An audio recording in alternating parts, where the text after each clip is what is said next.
রোহিঙ্গা ইস্যুতে আগস্ট থেকে ডিসেম্বর পর্যন্ত 4টি সম্মেলনের আয়োজন করা হচ্ছে। জাতিসংঘ, কাতার ও বাংলাদেশের উদ্যোগে অনুষ্ঠিত এসব সম্মেলন সম্পর্কে জানাতে বিদেশি কূটনীতিক ও আন্তর্জাতিক উন্নয়ন সহযোগীদের ব্রিফ করেছে অন্তর্বর্তী সরকার।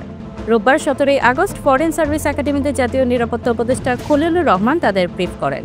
ব্রিফিংয়ে ঢাকার মার্কিন যুক্তরাষ্ট্র, যুক্তরাজ্য, রাশিয়া, চীন, সিঙ্গাপুর, তুরস্ক, দক্ষিণ কোরিয়া, কানাডা, অস্ট্রেলিয়া, কাতার, সৌদি আরব সহ মোট 50টিরও বেশি মিশনের কূটনীতিকরা অংশ নেন।